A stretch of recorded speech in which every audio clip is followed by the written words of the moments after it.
Hello everyone, good morning. তোমরা সবাই কেমন আছো? আশা করি তোমরা যে যেখান থেকেই আমার এই ছোট্ট ভিডিওটা দেখছো সকলে খুব ভালো আছো এবং সুস্থ আছো। আমরাও বেশ ভালো আছি। আজকে অনুজ ব্লগে আজ নতুন আর একটা ভিডিও নিয়ে আসলাম। পুরোটা দেখার অনুরোধ রইল, আশা করি তোমাদের ভালো লাগবে। প্রত্যেক দিনের মতোই বড়দের আমার প্রণাম আর ছোটদের বুক ভরা ভালোবাসা জানিয়ে আজকের ব্লগটা শুরু করছি। আজকে হচ্ছে বৃহস্পতিবার আর এখন ঘড়িতে সময় হয়েছে সকাল 7টা। সকালবেলাকার হাসিবাসি কাজকর্ম সেরে নিয়েছি, বাসি জামা কাপড় কেচে যে ফ্রেশ হয়ে গেছি। এখন ঠাকুর পুজো করছি। তো প্রথমেই ঠাকুরের সব বাসনগুলো মেজে ঘষে পরিষ্কার করে নিলাম। আর এই যে এখন ঠাকুর ঘরে এসেছি, এখন ধূপ সন্ধ্যা জল মিষ্টি দিয়ে ঠাকুর পুজো করে নিলাম। তারপরে সোজা চলে এসেছি ছাদে। আগের দিনের কয়েকটা জামা কাপড় ছিল, এই যে সোয়েটার আর দুটো সোয়েটার একটা প্যান্ট ছিল আমার হাজব্যান্ডের। তো আগের দিনকে একটু বেলা করে এগুলো কেচে দিয়েছিলাম, যার কারণে জামাগুলো শোকায়নি। সেই জন্য আজকে সকাল সকাল এই যে রোদ্দুর উঠেছে আর জামা কাপড়গুলো ছাদে এসে মেলে দিলাম। তারপরে একটু ফুল গাছগুলো দেখছিলাম যে জল লাগবে কিনা। তো আগের দিনকে জল দেওয়া হয়নি, তো আজকে এগুলোকে জল দিতে হবে। তো ভাবছি যে এখন আর জল দেওয়ার সময় নেই, কারণ সকালের ওই যে রান্না বান্না স্টার্ট করে দিতে হবে, হাজব্যান্ড টাইমে অফিসে চলে যাবে। তো গাছগুলোকে ভাবছি বিকেলবেলায় জল দেবো। তো তারপরে রান্না বান্নার দিকে যাব। তো এই যে দেখো এই সময় মামাম ঘুম থেকে উঠে গেছে। তো মামামকে মুখ চোখটা মুছিয়ে একটু ক্রিম মাখিয়ে দিলাম, মুখ চোখটা একদম ফ্রেশ করিয়ে দিলাম। আর এই যে দেখো আজকে চুলটাও বেঁধে দিয়েছি সকাল সকাল। আর কি মিষ্টি লাগছে চুলটা বাঁধা দেখতে। তবে আমার মামামকে চুলটা বেঁধে দিতে একটু অসুবিধেই হয়, কারণ কিছুতেই না বেঁধে নেয় না। মানে আমি যেই বেঁধে দেবো আরও সঙ্গে সঙ্গে খুলে দেয়। তো একটু গল্প বলতে হয়, তারপরে এদিক ওদিক বলতে হয়, মানে ছড়া সব বলতে হয়। ওর মনটা একটু অন্যদিকে করতে হয়, সেই ফাঁকে আমি ওকে মাথাটা বেঁধে দিই। তো সেই রকমভাবে মাথাটা বেঁধে দিয়েছি। তো মাম্মামকে এখনও কিছু খাওয়াইনি, খাওয়াবো। তো মাম্মাম এখন এই আঙিনার মধ্যে একটু হাঁটাচলা করবে আর খেলা করবে। তো মাম্মামকে গাছ থেকে কয়েকটা ফুল পেড়ে দিলাম, আর এই ফুলগুলো নিয়েই এখন মাম্মাম খেলা করবে। আজকে মামামের মুখটা সকাল থেকেই ভার ভার। এই যে দেখো আমি কথা বলছি তো কথার মানে উত্তরই দিচ্ছে না, মানে একটু কান্না কান্না ভাব আর কি, যেমনটা হয় ঘুম থেকে উঠলে। আর অন্যদিন কিন্তু হাসি মুখে ঘুম থেকে ওঠে, কিন্তু আজকে একটু মুখটা বেশ ভার ভারী লাগছে। তো যাই হোক, মামাম এখন আঙিনার মধ্যেই খেলা করছে। তো মামামকে এখন আমি খাবার খাওয়াবো। তো এদিকে জলের বোতলটাতে মামামের জন্য জল একদম রেডি করে রাখলাম, মামামকে খালি পেটে একটু জল খাওয়াবো। তারপরে দেখো চলে এসেছি রান্নাঘরে। তো মাঝে মামামকে খাইয়েওছি, তো সেটা তোমাদের সঙ্গে আর শেয়ার করিনি, মানে তাড়াহুড়োর মধ্যে আছি। এই যে রান্না বসাতে হবে, আর আজকে একটু লেট হয়ে গেছে মামামকে খাওয়াতে গিয়ে। এখন ঘড়িতে সময় হয়েছে 9টা, যেখানে আমি 8টার সময় রান্নাঘরে চলে আসি আর রান্না বসিয়ে দিই। তো এখানে আমার 1 ঘন্টা লেট হয়ে গেছে। তো যত তাড়াতাড়ি পারছি এই যে রান্নাটা এখন সেরে নেওয়ারই চেষ্টা করছি। তো প্রথমে আমি সবজিগুলো কেটে নিলাম, একটা 5 মেশালি সবজি দিয়ে হাজব্যান্ডের জন্য একদম সাদা সাপটা তরকারি বানাবো। তো ওইদিকে যে তরকারিগুলো কেটে নিয়েছি, আর ওদিকটাতে ভাতও বসিয়ে দিয়েছি, ভাতটা ফুটেও উঠে গেছে, গ্যাসে ভাতটা হচ্ছে আর উনানে আমি তরকারিগুলো করে নেব। তো প্রথমে এই যে হাজব্যান্ডের জন্য এই তরকারিটা করে নিচ্ছি।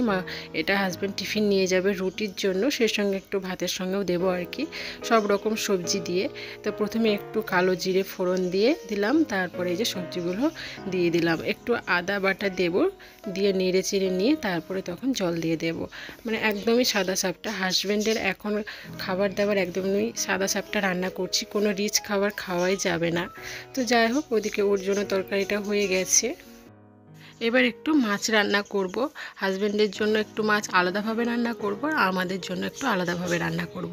তো ভালোই হয়েছে, হাজব্যান্ডের জন্য রান্না করতে করতে আমার মামামের জন্য রান্না হয়ে গেছে, কারণ হাজব্যান্ডের রান্না তো একদম সাদা সাপটা করছি, মানে ঝাল মশলা এসব ছাড়া, তো মামামকেও খাওয়ানো যাবে। তো ওদিকে আমার মাছের ঝোলটা হচ্ছে, আমি পাতলা করে একটু মাছের ঝোল করছি।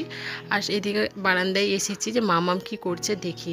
তো মামাম এখন তার বাবার সাথে খেলা করছে। এই যে দেখো চশমা নিয়ে মামাম চশমা পরছে, আর ওর বাপি একটু ছবি তুলছিল। তো এই ছবি করছে, তো আমিও মামামের কাছে আসলাম, একটু সময় কাটাচ্ছি এখন। মামামের হাতে একটা ছোট ডোঙ্গেল দেখছো, এটা হচ্ছে নেটওয়ার্কের মানে কাজে লাগে আমার হাজব্যান্ডের। তো এটা হচ্ছে আমার মামামের ফোন, মানে ও সব সময় এটা নিয়ে ফোন করবে যে দাদু কেমন আছো, মাসি কেমন আছো, তো ওইসবই আর কি ওটা নিয়ে করছিল। তো যাই হোক দেখো এখন চলে এসেছি এই যে আবারও রান্নাঘরে, মানে রুটি বানাচ্ছি। ওদিকে আমার উনানে সব রান্না হয়ে গেছে, উনানটা পরিষ্কার করেও নিয়েছি, আর এখন ঝটপট করে এই যে রুটি বানিয়ে দিচ্ছি।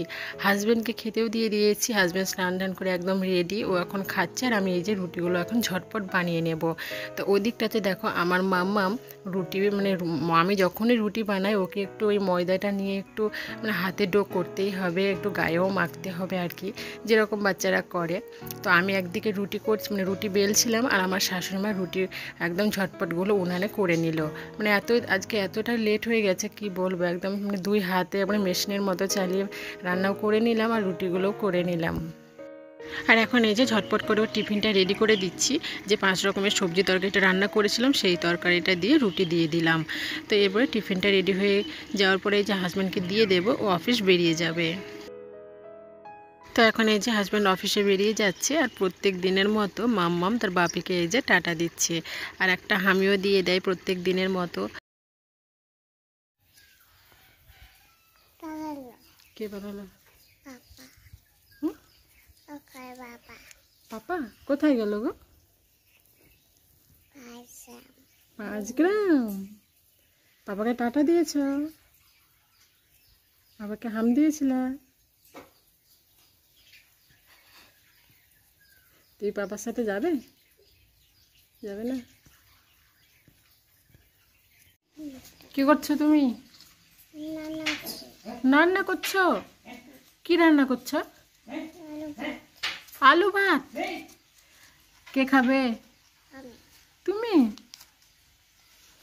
পাপাকে মাম দিয়েছিলা? কি দিয়ে? আলু দিয়ে। নে পাপা কোথায় গেল? ছি ছি ছি ছি ছি ছি ছি ছি ছি ছি ছি ছি ছি। ফেলে দাও। তোমার নাম কি? তোমার নাম কি বলো? হ্যাঁ। তোমার বাড়ি কোথায়? হ্যাঁ। তোমার পাপার নাম আর মায়ের নাম? মায়ের নাম না, মায়ের নাম কি? আমার নাম কি শোনা? হ্যাঁ। আর দিদির নাম? রূপা। কি মিষ্টি করে বলছে। তুমি মাম খেয়েছো? তুমি এখন কি করছো? রান্না করছো? ঠিক আছে, রান্না করো। হাজব্যান্ড অফিসে বেরিয়ে গেল, আর সকালে রান্না বান্না খাওয়া দাওয়া সব কমপ্লিট, এখন আর কোনো কাজের চাপ নেই। তো এখন এই যে পুরো ঘর বারান্দাটা ঝাড়ু দিয়ে তারপরে তখন মাম্মামকে স্নান করিয়ে খাইয়ে তারপরে আমি স্নান করে নেব। এখন অনেক রকমেরই কাজ বাকি আছে, আর আজকে ভাবছি একটু ঘরটাও একটু পরিষ্কার করব, কারণ দুদিন থেকে না ঘরটা পরিষ্কার করা হয় না। ড্রেসিং টেবিলের ল্যাপটপ টেবিলের উপরে বেশ ধুলো পড়েছে, ওই যে কয়েকদিন পরিষ্কার করা হয়নি। আর ঘরের মধ্যে এত যে ধুলো কোথা থেকে আসে ভেবেই পায় না, মানে প্রত্যেক দিনই না একটু আলতো হাতে মানে মোছা দরকার, তো সেটা সময় হয় না, ওই মাঝে মধ্যে আর কি পরিষ্কার করি। তো ভাবছি আজকে ঘরটা একটু পরিষ্কার করব। তো এই যে পুরো উঠানটায় আমি ঝাড় দিয়ে নিলাম, আর এখন এই যে বারান্দার এই সাইডটা আমি ঝাড় দিয়ে নিচ্ছি, ওদিকে আঙিনাটাও একটু ঝাড় দিয়ে নেব।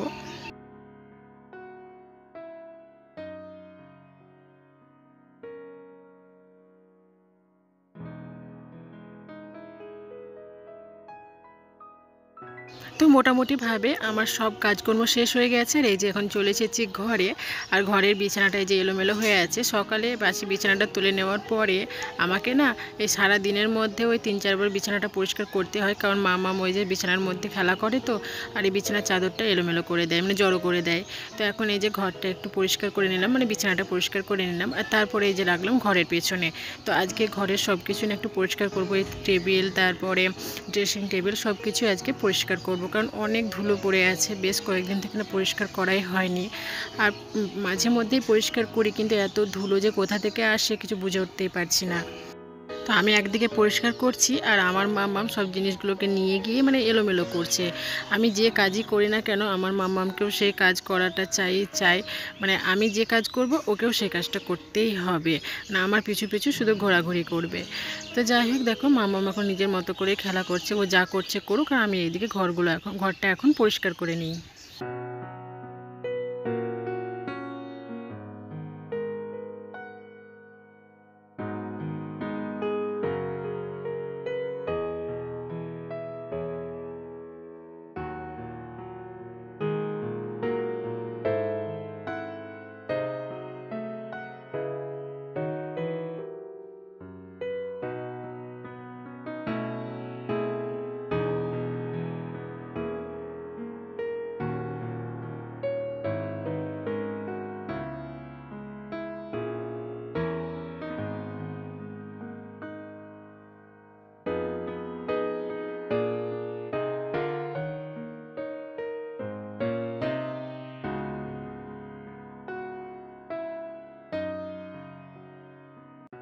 তো ঘরটা আমার পরিষ্কার করা হয়ে গেছে, তো ভাবলাম তোমাদেরকে একটু দেখিয়ে দিই। আমার সঙ্গে সঙ্গে আমার মামামও কিন্তু ঘরটা একটু পরিষ্কার করেছে, কারণ আমি ওই যে ঘরটা পরিষ্কার করছিলাম সেই সঙ্গে সঙ্গে মামামও মানে আমি যা করছিলাম সেই কাজেও হাত দিচ্ছিল। ওই জন্য বলছি যে আমার সঙ্গে সঙ্গে আমার মামামও কিন্তু কাজে অনেকটা সাহায্য করেছে।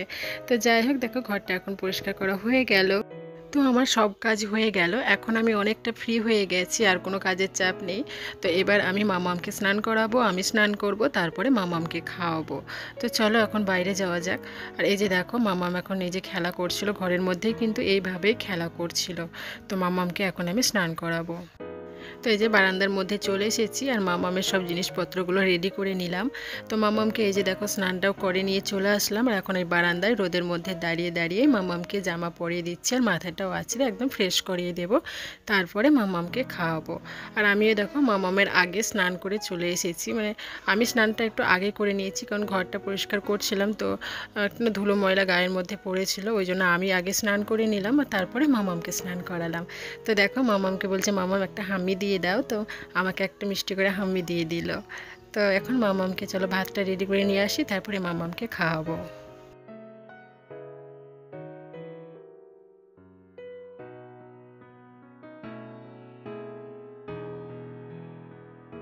তো এই যে মামামের ভাতটা আমি বেড়ে নিয়েছি।